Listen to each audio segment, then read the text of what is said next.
Okay, guys, we're going to get started, okay? You ready? We're going to get started. Okay, I'd like to call to order for the meeting of the Board of Education, April 23rd, 2025 at 6:30 p.m. in the boardroom of the Administration Building at 70 Conover Road, Colts Neck, New Jersey. Can I get a roll call? Yes, you may. Thank you. Mrs. Cameron.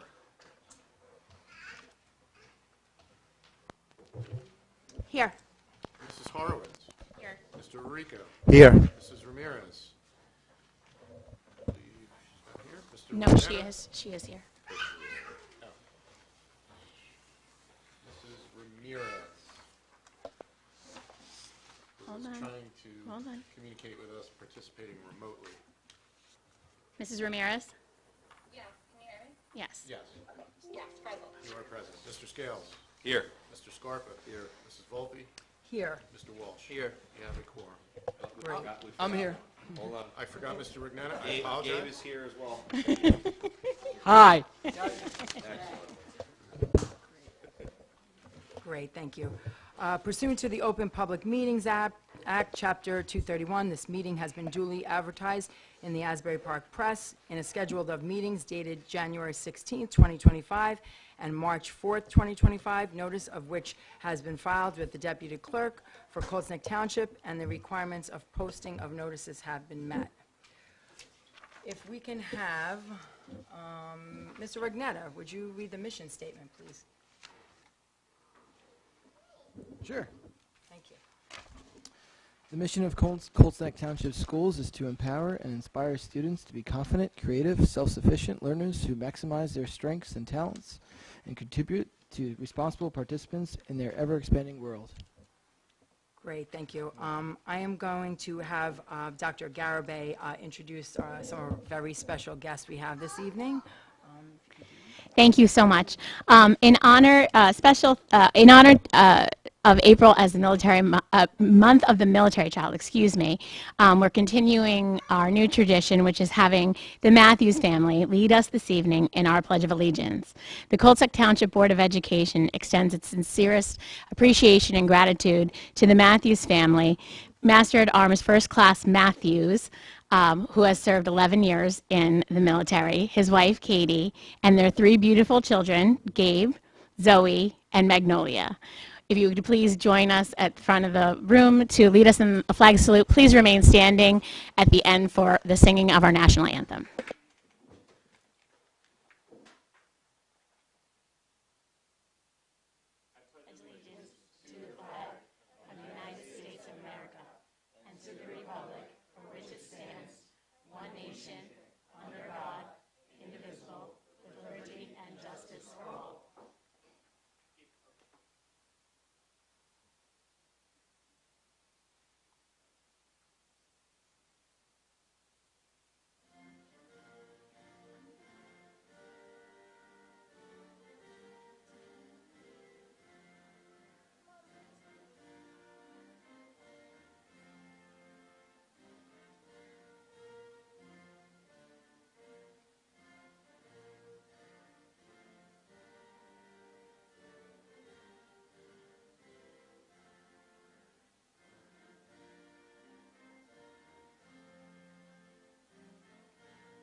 Great, thank you very much. Okay. Oh, you're welcome. Okay, at this time, we are going to move towards, to our presentations from the student liaison. If, Dr. Yarbe, you want to start to present them?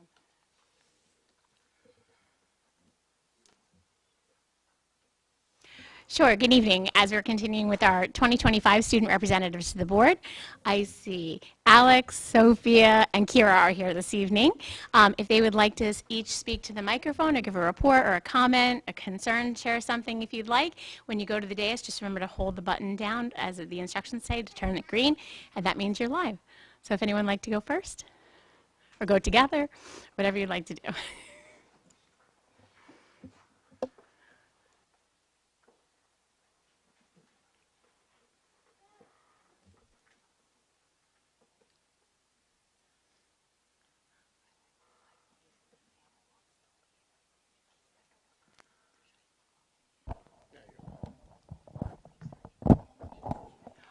Before we start, I noticed that you seem to have to leave, so please feel free. You do not have to stay. I saw that you wanted to get up, but then Kira had taken the podium, so please feel free at any time. Okay, thank you. Thank you for coming, yeah.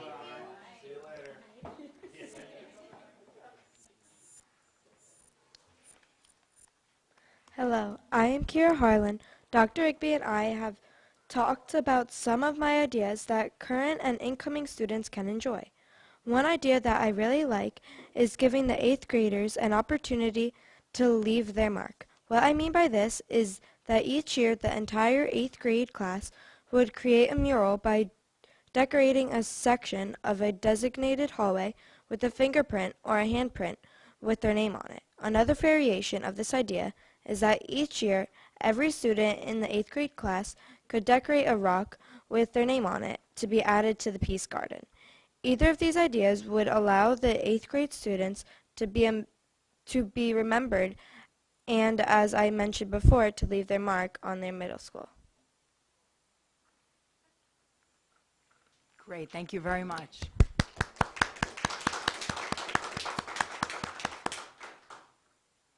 Sophia?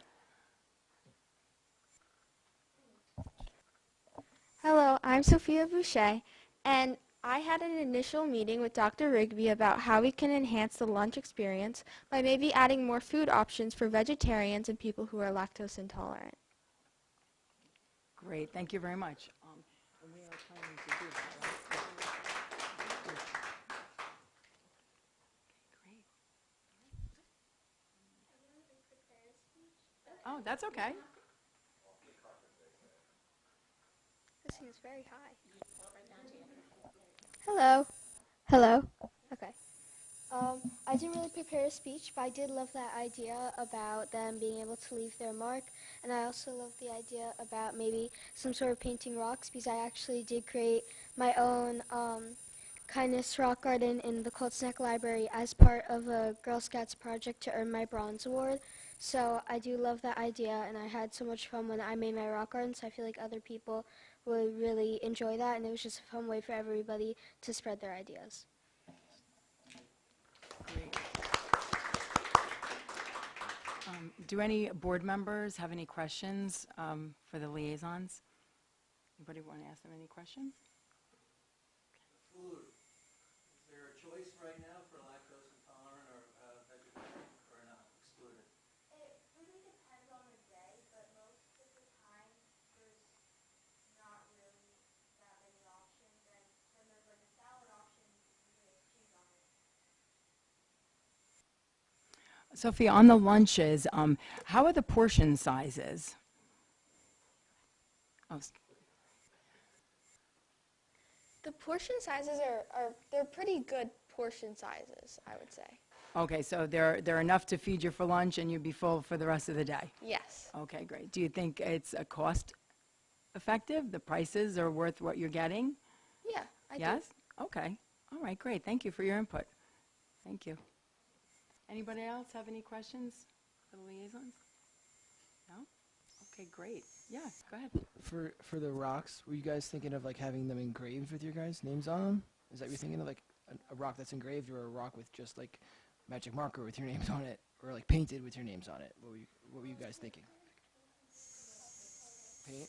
Okay. And also, I know when I made my rock garden, just make sure that they didn't, like during when they get wet or something, you can like spray paint like coating or something on top of it to make sure that it doesn't get ruined, but it still lasted. All the rocks are fine, so I think that would also work. Okay, so paint with coating on it. Okay. All right.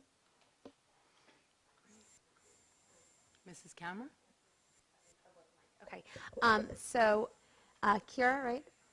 With the rock collection, I love that idea. I love the idea of 8th graders leaving their mark. So are you looking for the board to provide the rocks? I just want to make sure we know what we can do to help get this idea flowing. So it sounds like probably can be done in our class. And so is that the direction you'd like the board to go to, so we could figure out a way to make sure there's rocks for all the 8th graders? Okay, I feel like that's something we can We can certainly work on it. yeah. definitely, hopefully, get that Okay. accomplished. Yeah, I know And- that they met with Dr. Rigby, and they're starting to get some brainstorming ideas of how to acquire the rocks. And not every student has art in 8th grade, right? So it'd be a case where we want to make sure we have opportunities or experiences for them to do that. So that it's in the very beginning phases. So I'm sure they'll be coming back to give their proposal, Okay, of what great. they've kind of worked out with the details and what their needs are from us. One more question. Did you guys have like a particular spot there that you wanted it? That would be a good idea.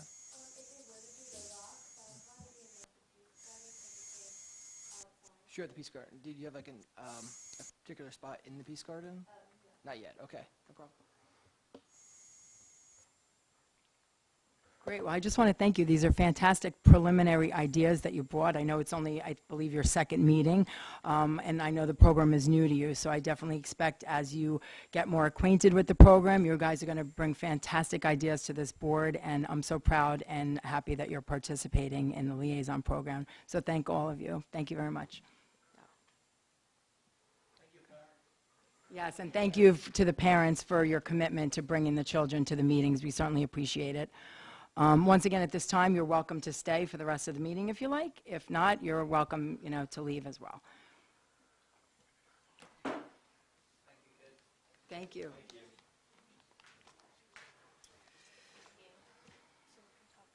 night. Oh, that's okay. Bye. Okay. We have no communications listed here, so I'm going to run right into my president's report.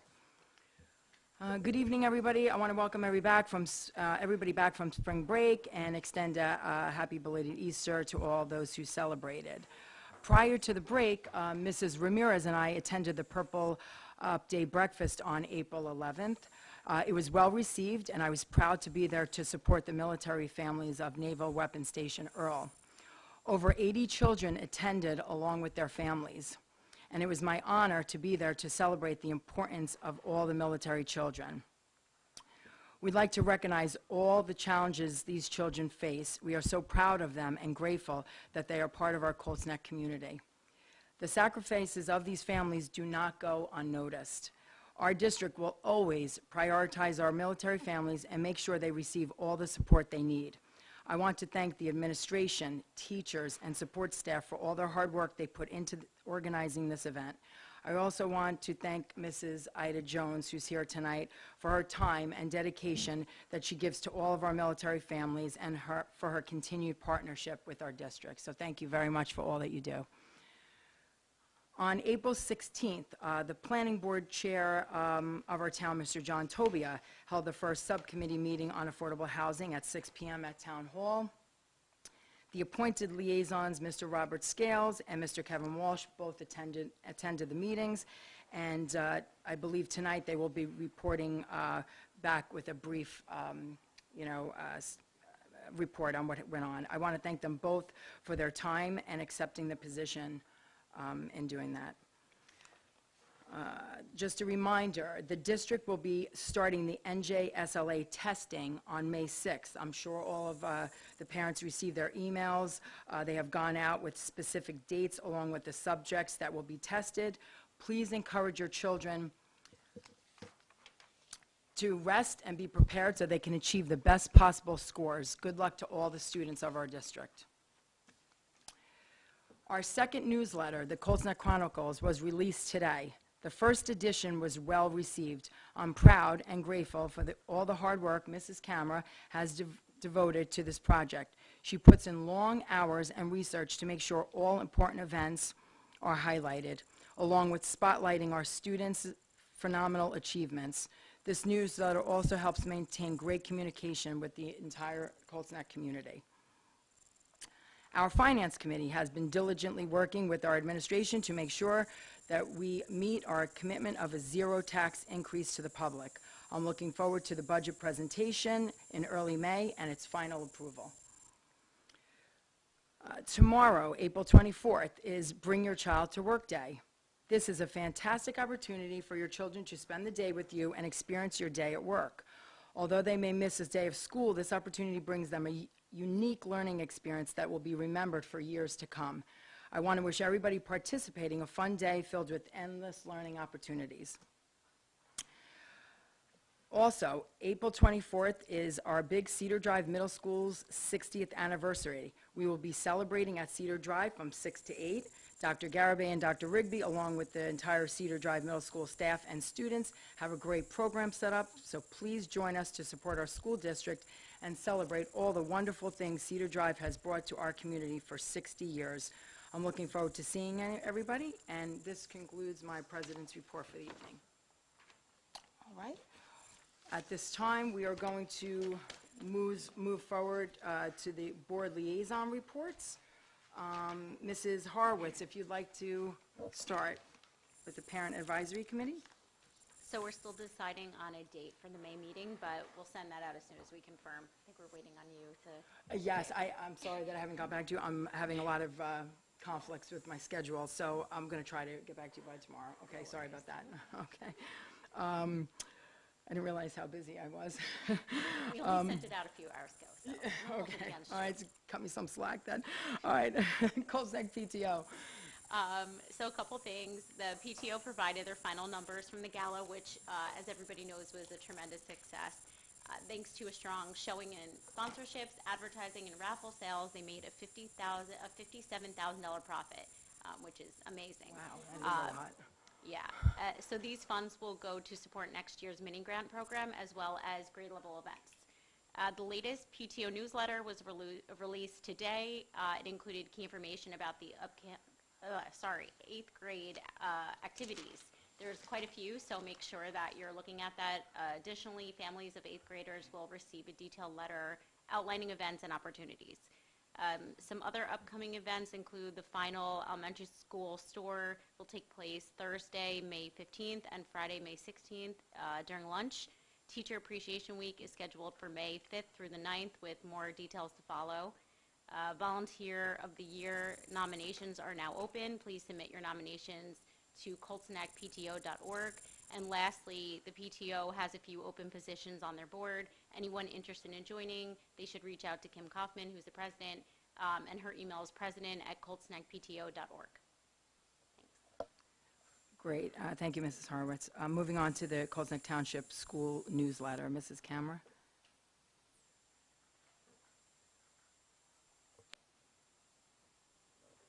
Okay. Brian and I are excited to share that our latest Board of Education newsletter officially went out to the community today via email. It has also been shared across social media platforms to help keep everyone informed and engaged. Printed copies will be distributed at the next Township Committee meeting. And Kevin, if you're able to reach out to the seniors again, if they would like printed copies or email, however they would like. And just a big thank you to Angelique for her kind and thoughtful words. So your support means a lot to us. Yeah, well, thank you. You're doing all the work. It's amazing that only one person, I know you guys won't be able to see it, but here's a copy of it.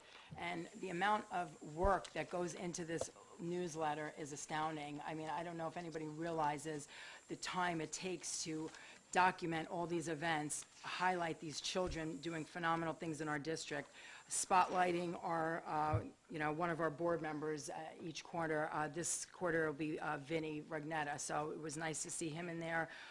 Diego's in there, our student liaisons. So, I hope everybody takes a moment to read all the fantastic things that are happening in our district. We're very proud of it. So thank you, Phyllis.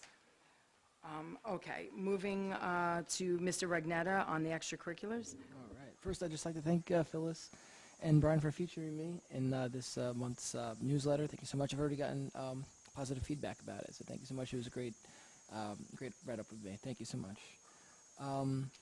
We have soccer tryouts coming up.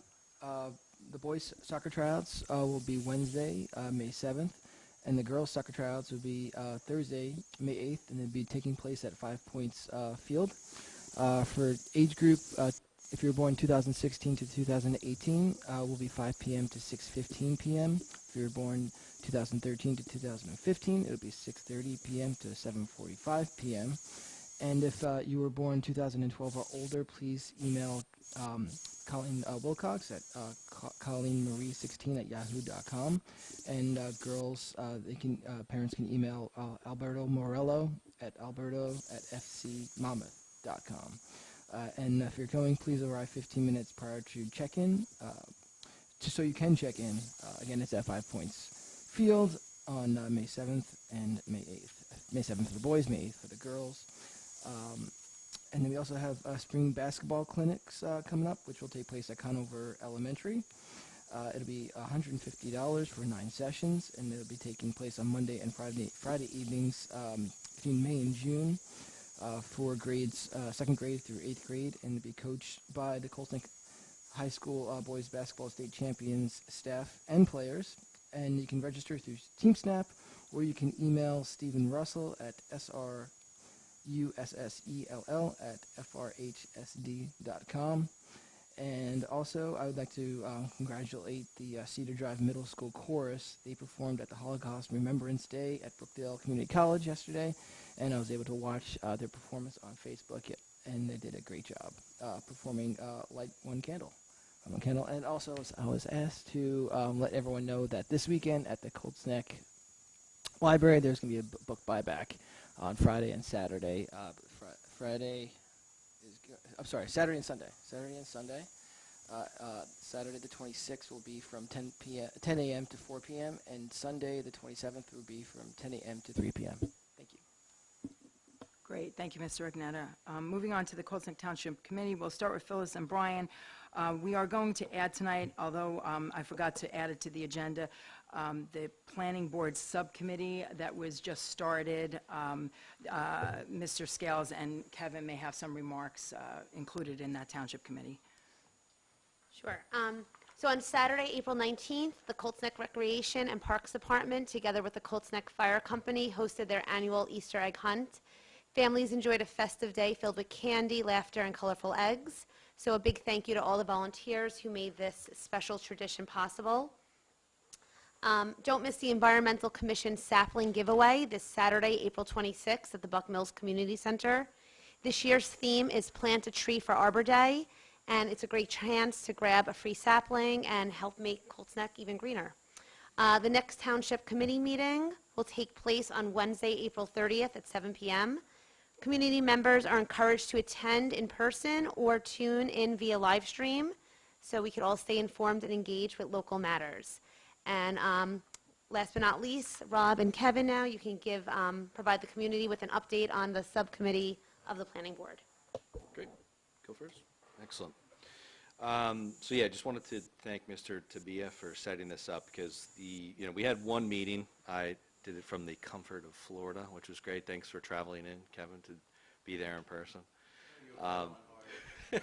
Yeah, but it was great, and it was eye-opening to say the least. So essentially, we established like 3 main goals for the Board of Education, which we all knew. We've discussed, over the last couple months we've all been together, but I presented that to the subcommittee. So what I had mentioned was, goal number 1 is to identify the tax revenue. And I think I might have said it probably 5 or 6 times during the meeting, but the subcommittee agreed to report back to the township to maybe look into another study for us. I know we're going into a study. We're looking because we had incorrect numbers previously on what the impact would be, but I was able to create more awareness to the one-pager that I had created for everyone. So we at least have a foundational blueprint for everyone to see, right? So I had mentioned how we talked about, just reconfiguring the schools and looking and being proactive about that, and the subcommittee agreed as well. The subcommittee is comprised of fire department, police, ambulatory services, and the town planning committee, and then the tax assessors as well. So having that forum, we're able to then present to them what we actually need to accomplish. So water safety. I don't know how we would do this, but I have a strong recommendation. I recommend it to the town. So I like to fish. My little one likes, he asked me to bring him to the town pond all the time. Last 2 times I've been there, there's a number of dead fish in the pond. So what happens is usually when a fish dies, it's because of lack of oxygen. How you get lack of oxygen in the water is if there's pesticides, if there's runoff from soil, or if there's any runoff from any construction materials or anything along those lines. So Yellowbrook feeds into the ponds at Town Hall. So the runoff from the actual construction is going directly into Yellowbrook, and then that runoff is coming directly. You can see the sediment starting to fill in there. So I made a recommendation to the town to hopefully they could test the water, but I'd recommend to the board as well is for us, if there's any way for us to test our own water out of the water fountains, out of the bathrooms. We don't have to go into any elaborate thing or anything along those lines. There's test strips that we can get, but I feel like we need to, if the town's not going to do it, then someone from our maintenance department or something, we should do it at least once a month. I don't know what the state guidelines are, but we have to protect our children. So I don't know how it's going to work. I certainly would feel that the township committee should be responsible for that, Yeah. but I appreciate, your mission to, move forward with it. If we have to do it, we certainly will. Because the Yeah. Yellowbrook feeds into the Monmouth Reservoir, right? So obviously we get our water from well, right? So what happens is not necessarily because of the contamination in the ponds will that directly impact the school, but the leaching gets into the aquifers that we get our water from our wells. So it's going to be, there would be a lag. I don't know the science behind it. I didn't get into the depth, but it could be months, it could be a year from that lag of the leaching from the construction into the actual water system. So we have to look into it at some point. So I don't know, whatever we could do, we can discuss later, or if you have some comments on it. But. I do, yeah. We do test water. I can provide the board, we can link in the update and work with Ms. Moretta to find out what the schedule, the testing contents. It's actually, there's a mandatory lead testing Yeah. that takes place and whatever. So I'll get that information. We'll go work with Ms. Maraska and we'll compile it and share it with the board. Okay. Excellent. And then third was, it just to voice, our strong opinion that we, as a board, we're not against affordable housing. We're not against developments. What we're against is just the overdevelopment, right? So we wanted to reiterate that to the subcommittee because unfortunately we're in an election year. So there's going to be a lot from both sides of the people who are running for town council and who's on town council. There's going to be a lot that's going back and forth, right? But what my goal is to bring the information from that committee. As Kevin can attest, I thought the meeting was phenomenal, right? I'll add to Yeah. our comments, Rob. It's on. I think they gained a great perspective from our board, our subcommittee, speaking about the impact of our students and our school system, generally our tax ramifications for our affordable housing obligations. One question came up, how many students do we have in the grant, which is under our obligation number 1 and 2, affordable housing, and there was over 240 students. So magnify that with round 3 and 4 obligations. We're talking again, guess best would be, aside from our professional studies, 200 to 300 students, potentially. That's a 30% increase in the student population within 2 years. Looking at ways we can mitigate that, our input to the planning board were to focus on senior citizen housing, veterans that need special needs, disabled veterans, and trying to mitigate the influx of students long-term and save our taxpayer millions of dollars. So it was a great meeting, very professional, and everybody had some great comments, and I think it was well received that we gave a perspective on the Board of Education that night. Yep. And I think these updates will be important because, again, the meeting was fantastic. There's some influx between members of that subcommittee that have been public. But then you see the next day, you know, comments being already posted on Facebook and the community page about he said this, she said that. Fact of the matter is that it was a great meeting. We didn't see any contention from either side. So I think it was just a little bit of, you know, some grandstanding. But again, the goal that we had said, Beth McManus, who's a part of the affordable housing here in town, gave a great report on sort of what the obligations would be. And then that's where our comments were. We're again, not against affordable housing, to make that clear to everyone. It's just we want to avoid what's called inclusionary development.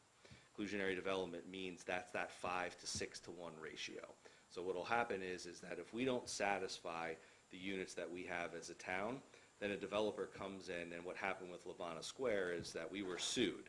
And we were sued for that developer to come in and say, well, you have an obligation, we're going to fulfill that obligation. And that's where we had to put up a $2 million bond as a town. So it cost us dramatic amounts of money. So the biggest takeaway from that is Levana Square could have been avoided if a subcommittee was prepared ahead of time, right? It could have been avoided if members of the Board of Education were on a subcommittee. So we're able to, again, take that information from Ms. McManus, and what she had said is, we've seen this reported out before. Yep. Is that the third round, we're completely satisfied with those units from the third round, right? So what Kevin and I focused on is the impact from Levana Square. So what you've seen in our one-pager is the impact of that third round. We were granted what's called a durational adjustment. That durational adjustment satisfies all of the remaining units that were due. So once Levana Square goes up, that completely handles our third round. So when you saw posts online about people getting a little bit overexcited about 1,200 units potentially being produced, and then there was another comment made by another township committee that said that that's not true. The fact of the matter is that they're both true, right? So what happens is if we don't do inclusion, if we do inclusionary development and someone sues us and we come in for that 5 to 1 ratio, our fourth round obligation right now is 101 units. So if you times that by 5 or 6, that's where you get to 500 to 600. So is it 1,200? Not necessarily. Is it 0?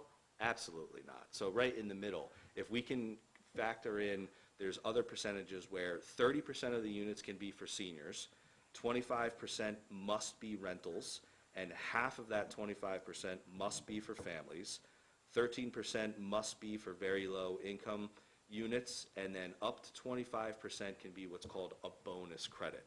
So we have to constantly work with the town to find out what those percentages are, because then that the one pager that I created will help us adjust that as we go, as the town works with it. So granted, could we do 1 for 1? We can do it, but it's going to take a lot of work, and I think that's why we're in the boat that we're in, because no one wanted to do that hard work, and now, unfortunately, we're going to see an impact as a school district. So that's the conclusion of the meeting, and we're going to have another one, I think on the 28th, was it? 29th? Mm-hmm. So then we'll report back to the next meeting what we see there. But again, we've made our voices heard. I think the missing component of this planning board was our Board of Education input. Just telling them about the impact of our schools and our taxes on our citizens. So it was a positive meeting and a great dialogue, and I look forward to meeting with the township officials going forward. So Great, that's thank it. you. I'm Yep. glad I don't it have any was more questions, productive. but- Yep, I'm glad it was productive. Great. Mr. Scarpa, did you want to add anything for the Township Committee? No. No, you're okay? All right. Moving on to the seniors, Mr. Kevin Walsh.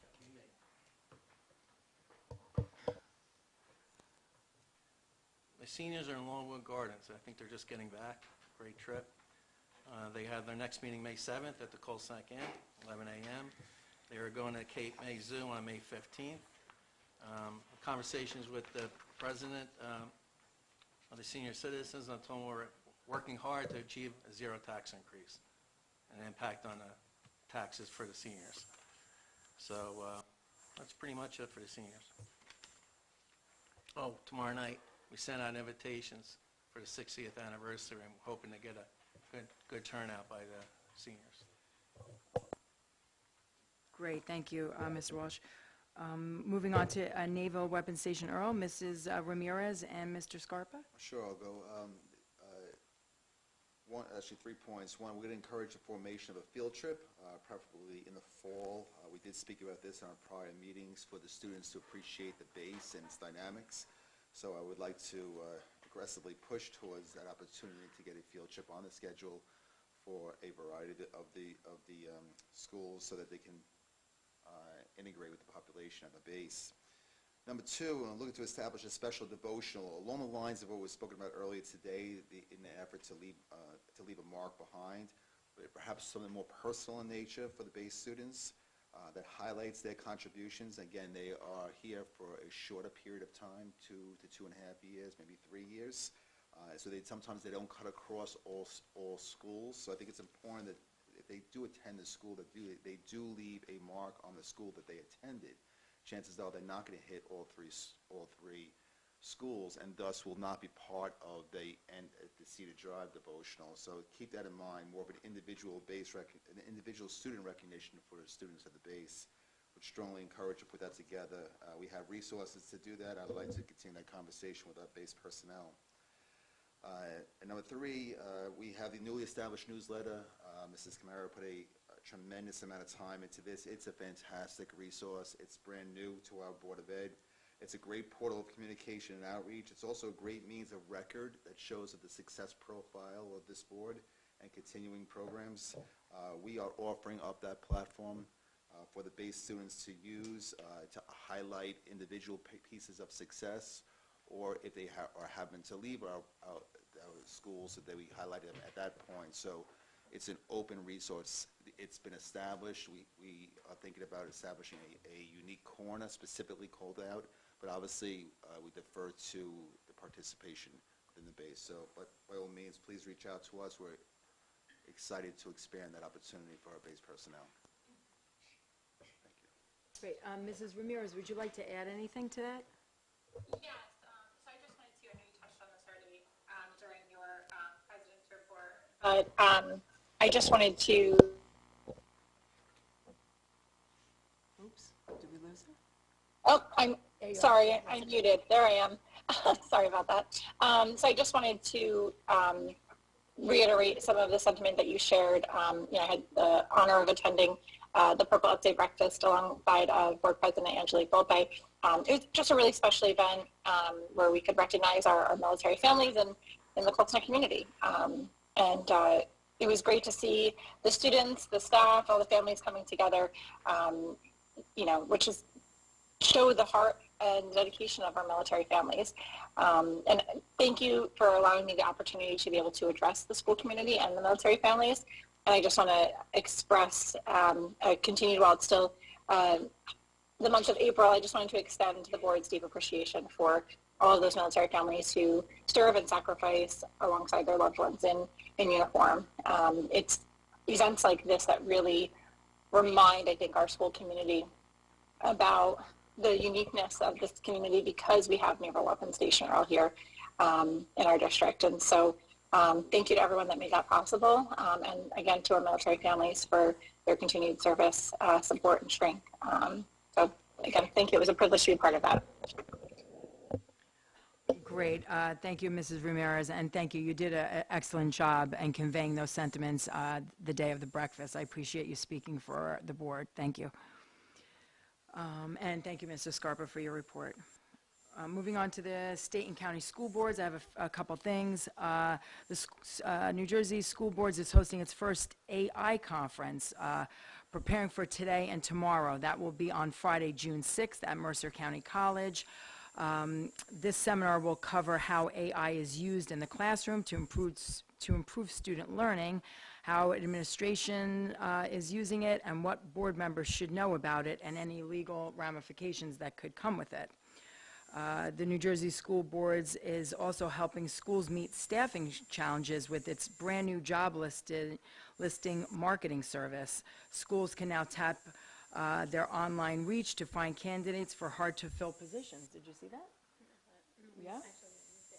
Yeah, you used it already? Okay, great, it's working already.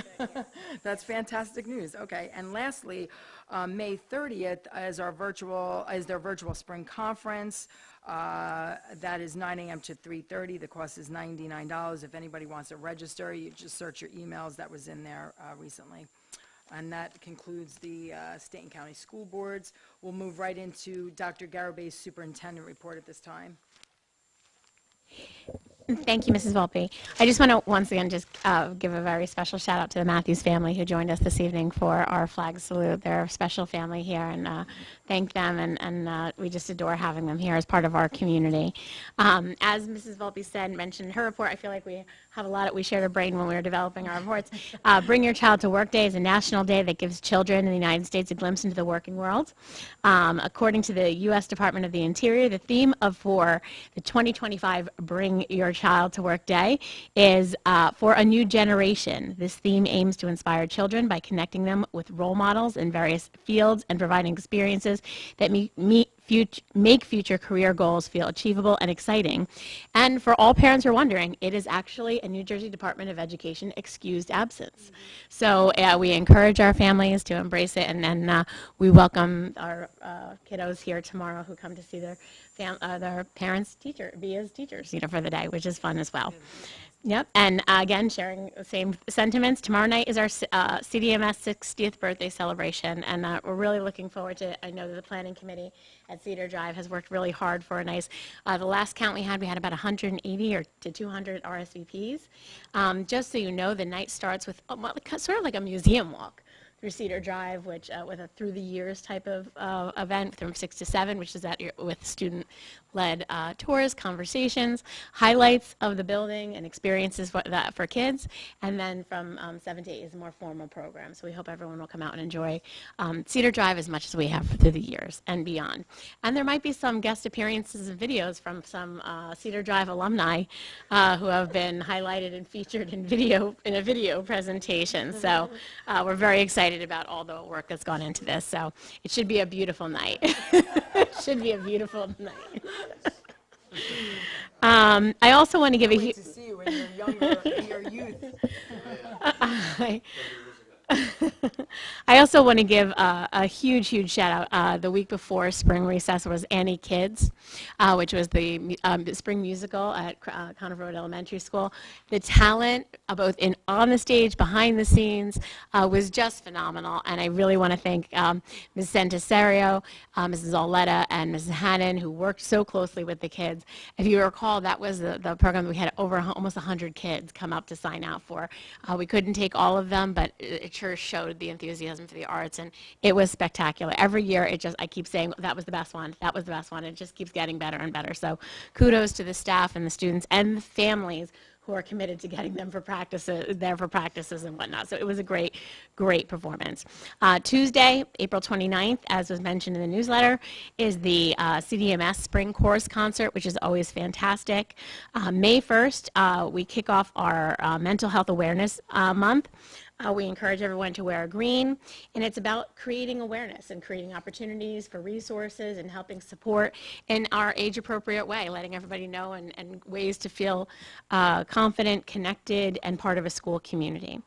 And I would be remiss if I didn't also reference that it's NJSLA season throughout the state, actually, with ELA testing for grades 3 through 8, May 6th and 7, mathematics, May 12th, 13th, and 14th, and algebra, 7th and 8th grade, or geometry, May 12th and 13th. And then 5th grade and 8th grade science, May 19th and 20th. And we had conversations, during the fall presentation of our results, and with complete student participation in NJSLA testing is a whole community effort. When parents support their children in this effort, as Dr. Reynolds mentioned in the letter, the children demonstrate the knowledge they have acquired through our standards-based curricula. Teachers and administrators then take the results of these assessments and utilize them to improve curricula, teaching and learning for all students. Additionally, student participation rates in the NJSLA play a crucial role in our school and district standing within the New Jersey School Performance Reports. The New Jersey Department of Education actually requires schools to achieve a minimum participation rate of 95% for all student groups. If a school falls below this threshold, it can negatively impact its overall performance rating, regardless of student achievement levels. So thus, in turn, that might reflect negatively upon our schools, which we know we want to always provide a great output for what the community sees and expects from our schools. So with complete respect to everyone's choices, sign up to, and let your kids show off what they've learned through the year, and let us learn from what they are able to demonstrate. Some great tips: get them there rested, food, fed, all the things. It is certainly something that we are proud of, and we're always eager to get the results from back. And get them there on time. Get them there on time. That's a big one. Yeah, get them there on time, absolutely. May 7th, as you were talking about, is the public hearing. The May 21st, something new that you'll see in the update this week, will be my State of the District presentation. And that basically gives and provides an update on our goals, where we're standing with our strategic plan, and where we are at this point in time as we're going forward and almost preparing a month later to close out the 24-25 school year. Also, our NJ SBA policy manual, as we referenced last on May 8th, the digital format is completely uploaded and was shared with Mr. Scales prior to this meeting. We're already starting the review process. Yes, exactly. So we're in there, and we're going through. The administration is also working through transferring, and really just want to make sure that we have that thorough review that goes on prior to an adoption, and from the board point of view as well. As we mentioned, by May 7th, we will have Mr. Scales and I will have a tentative action plan that we'll put together for adoption, community review, board review, community review, invitation, and then hopefully everything in place by July 1st. And then along those lines too, we'll get to a certain point in the review, because remember, we're going to the online format of board docs, which will be our online platform for that. So, okay. And then Purple Up Day, we've mentioned a few times, but I also want to say thank you to all the planning and preparation, our school counselors, administration, teachers that goes into that. Thank you to the CNTEA who sponsored the event. And last but not least, under personnel item number 1, we have 2 retirements that Mrs. Patricia Strayman, who has spent 21 years with us here and is retiring June 30th as a teacher of special education students at Cedar Drive Middle School, and then Mrs. Carla Walters, who by this June will have spent 30 years as a kindergarten teacher here in Colts Township Schools. We wish them the very best, as always. 2 people who will be very, very sorely missed, and we, of course, wish them the very best in health, relaxation, and happiness in their retirement. We wish them to extend the congratulations on behalf of the entire district, thank them, and know that they will be missed terribly. And that concludes my superintendent's report. Great, thank you very much for all of that. And this board wishes them a fantastic retirement. Thank you all for your incredible service to the district. Okay, moving on to our information items. If everybody wants to take note of information items number 1 and 2. 1 and 2. All right, and then we are going to move on to comments. We're going to open the floor, comments from intending constituents. If you'd like to get up to the podium, state your name and address for the record. Thank you.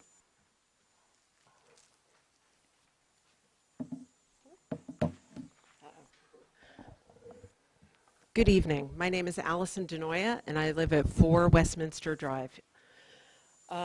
Couple of items just for the district and the community's information. The Colts Community Band will be performing at the high school on May 8th at 7:30 p.m. We have a wide variety of music that we play, and it's always fun to see particularly the middle school kids come and see us play. It's various ages. We do even have people in their 20s that are in this band, but we also have seniors, and they're all really professional musicians, and they're amazing, and I can't recommend it enough. It's always a good time. May 3rd, the Colts Neck Lions Club is having their annual Kentucky Derby fundraiser. The funds that we raise go towards creating braille trails in the Monmouth County parks, as well as we are supporting a beep baseball tournament this year. Not sure if you're familiar with beep baseball, but it is baseball for visually impaired folks. It's a very cool thing to see. You have to be quiet to participate, and it's just a really cool thing. So that's where the funds are going. It's $60 a person. We are not, it is an event that does have alcohol. It is a wine tasting event. So we don't encourage children. There will be children there, and kids will you will have to pay for the food for the children, but $60 for adults. So those are my housekeeping items, but I had some comments, and I just thought I'd come and share them. So here we go. In our district, we proudly stand by a mission that Mr. Regnetta read this evening, empowering and inspiring students to be confident, creative, self-sufficient learners who maximize their strengths and talents and contribute as responsible participants in their ever-expanding world. To achieve that, we hold our students to a clear code of conduct. We ask our staff and administrators to model the behavior we hope to see in our children. We expect professionalism, compassion, and integrity. The school board, elected to serve the community, abides by a formal code of ethics. These expectations aren't arbitrary. They are the foundation of trust between the district and the families served. And yet, in the age of social media, that foundation is being tested. When you're a private citizen, you are absolutely entitled to speak your mind. But when you are elected to serve, and especially when you're the president of the school board, your words carry extra weight. You don't just speak for yourself anymore. You speak for the board. You speak to the public. And you speak on behalf of our students and families, many of whom come from diverse backgrounds, faiths, identities, and beliefs. Yes, the First Amendment protects the freedom of speech, but it doesn't shield a school board president from the consequences of speech that alienates, divides, or offends the very people you're sworn to represent. That standard isn't about censorship, it's about leadership. As Pope Francis wisely reminds us, a good leader must know how to listen, to let himself be challenged, and not be afraid of the truth, or of the people who speak it. Leadership means embracing accountability, not avoiding it. It means creating spaces for all voices, especially the ones that challenge us. That's how trust is built. That's how communities grow stronger.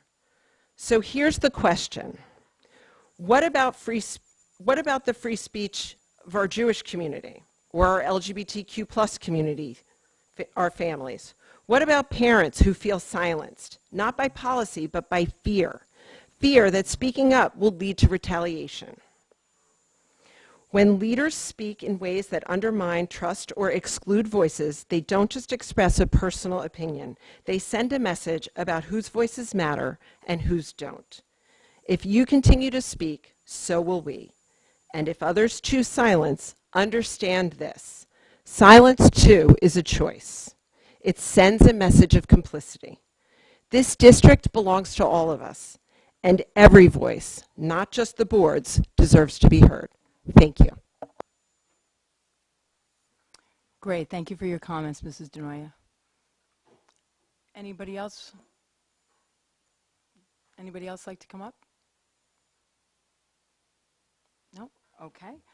We are going to close public comment at this time. We are going to move into action items. Let's see here.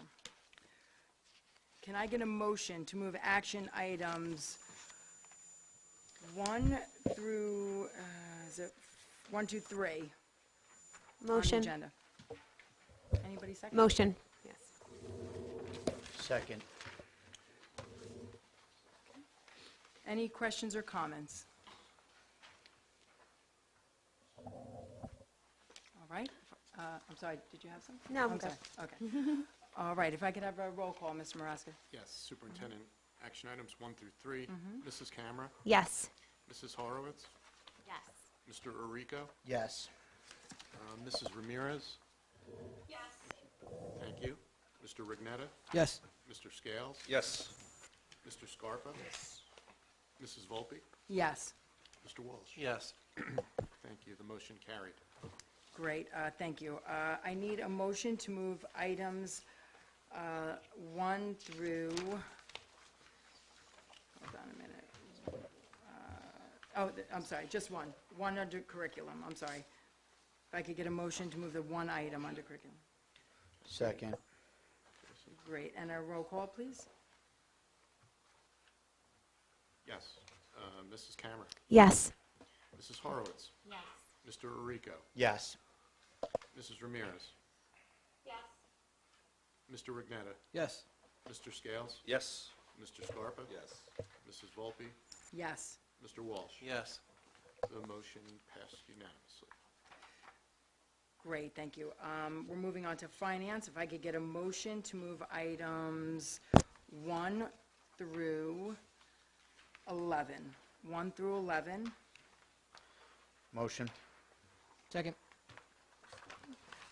Any questions or comments on this area? Questions or comments? Oh, I'm sorry. All right, roll call, please. On finance items 1 through 11. Thank you. Mrs. Camera, Yes. Mrs. Horowitz, Yes. Mr. Orico, Yes. Mrs. Ramirez, Yeah. Mr. Rignetta, Yes. Mr. Scales, Yes. Mr. Scarpa, Yes. Mrs. Volpe, Yes. Mr. Walsh. Yes. The motion did carry unanimously. Great, thank you. I need a motion to move the one item under policy. Motion. Second.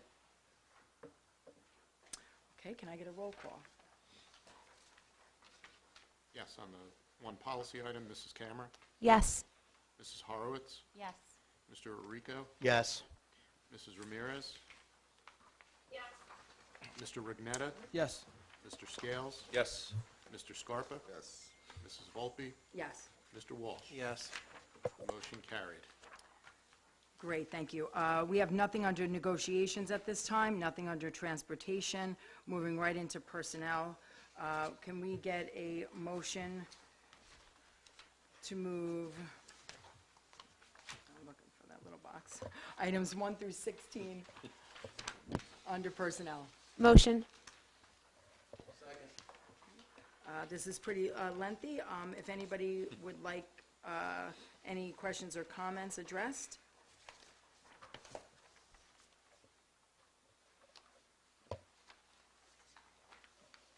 Okay, then a roll call, please. I'm sorry. Oh, I'm sorry. Yeah, I'm sorry. Go ahead, Jessica. I'm sorry, I didn't see. My new job, but I'm having trouble taking this job. I just want to say thank you to the two departments that are on our personnel. I think whenever we see that we have 21 years with the district and 30 years with the district, that's just a testament to how wonderful our district is. So thank you to Patricia Strongman and Carla Walter for your dedication and your time in this district. I know I can speak on behalf of the families whose lives you have impacted with your time with the district, so thank you. Great, thank you, Mrs. Ramirez. Okay, a roll call for those, I'm sorry. Oh, okay, we missed one. We had, okay, I'm sorry, we're going to correct that, 1 through Correct the 17. first and second, that it encompasses 1 through 17. Okay, got it, sorry about that. Yes? Yes, thank you. Okay. Roll call, yeah. Okay. No, it's okay. You could poke me with your pen. Personnel items, to clarify, 1 through 17. Mrs. Camera, Yes. Mrs. Horowitz, Yes. Mr. Orico, Yes. Mrs. Ramirez, Yes. Mr. Rignetta, Due to my employment with New Jersey State Disability and Family Leave, I'm not the recused for numbers 2 through 5, but yes to the rest. thank you. Mr. Scales, Yes. Mr. Scarpa, Yes. Mrs. Volpe, Yes. Mr. Walsh. Yes. Thank you. The motion carried. Okay, great. Thank you, Mr. Masker. We're going to move into our second comment section of the evening. If anybody, once again, would like to come up to the podium, you can do so. State your name and address for the record. Okay, seeing none at this time, we will close public comment. Wow, we moved along so nicely. Record time. We are going to go right into new business. I've got two items for this evening. I'm going to pass this around. Recommendation for an official memo. The subject is the certification of compliance with Title VI legal obligations. You can pass that around. You'll see that we got an email from the NJSBA that had mentioned that the state association is not going to comply with the Department of Education, the Federal Department of Education. They had requested a formal signatory to explain that the state would comply with these legal obligations. They have chosen not to, and they have chosen that a previous statute from a few years ago would be sufficient enough. The Department of Education is asking for compliance with the penalty being that federal aid to the state or your district could be removed. So it's with my recommendation that this memo that I have drafted, that we all read this over the next couple of weeks here, and then see if we have any questions or any changes to this memo. But what I would like to do is to certify to the federal government that we are in compliance and we will comply with Title VI, and that we're not going to be part of any sort of political strong-arming from the state of New Jersey. So if you read in the memo that we're under compliance already, we're simply just completing what the federal government is asking for, and this will ensure, this memo, that our federal funds cannot be removed or rescinded or anything along those lines if the state chooses not to comply with federal compliance. So if you have any other questions on that, happy to help you with anything you need. But there's an email in your inbox as well from the School Board Association that lists the actual memo from the federal government and then the actual state's response. This is essentially combining both of those together and just asserting our affirmation that we are in compliance. So this will protect that percentage of funds. So. And Mr. Scales, I printed out all of the documentation from the form, what came through the broadcast, the actual February 14th memo, and I'll link all of that in the update this week, so there's one source of reference for everything. Mrs. Ramirez. Yes, we're going to recognize Mrs. Ramirez as a question for you. Are you there? Yes, I just want to. Okay. Yes, I just want to see if once the board gets a look at this memo, if we can also have it sent over to our legal team to review. Since it does have to do with us being in compliance, and when we're dealing with state funding and whatnot, I think it's wise that we have our legal team take a look at. So that would just be my request. Whether it's when it's sent out to the full board, or maybe it's sent out to the full board with the legal opinion attached to it, however you want to go about doing it. But again, I just think it's wise that we have legal look at that to make sure that whatever we are stating is accurate legally, and that we're not compromising any kind of state funding or anything like that, especially given times right now. Great, thank you for your input, Mrs. Ramirez. Anything else? Yep. Second order, what I'd like to propose is the start of the review of a parental Bill of Rights. So essentially, kind of in tandem with what we're doing with the change of our policy holders, there's going to be a lot of questions. We've had a lot of questions from families. We've had a lot of questions from just concerned citizens that they don't know what their rights are. Granted, policy is difficult, and you have to sort of essentially, surf all of our policies in order to find something, and that becomes a detriment to teachers or administrators as well too. It takes some time to review things. What this parental Bill of Rights will do is it will measure the federal laws that are in play from the school board associations.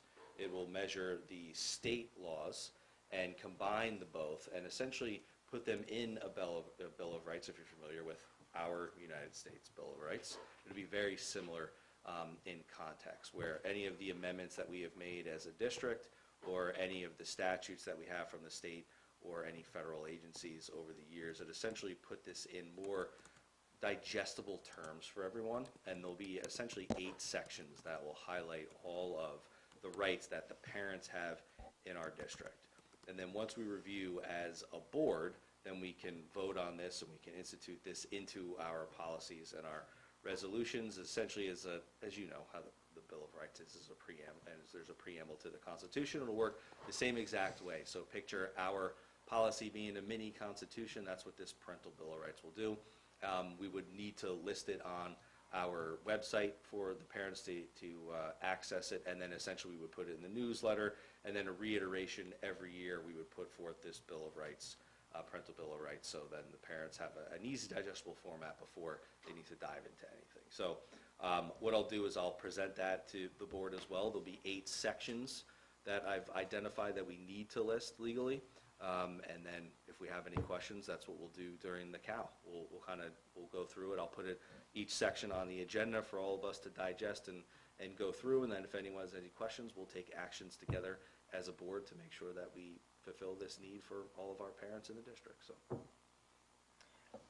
Great. Thank you so much for taking the initiative. I appreciate this. I know this is going to be a lengthy process, and I know you're certainly up for the task, Rob. We appreciate you always defending our parental rights here in this district, and I support you 100%. Thank you. Yep. Okay. Anybody else for new business? Anybody have any comments?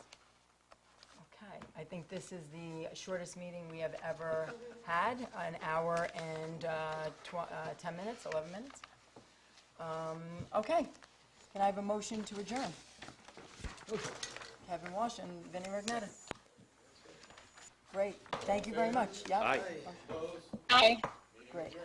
Great. Thank you. Thank you, everybody. Yep. Thank you.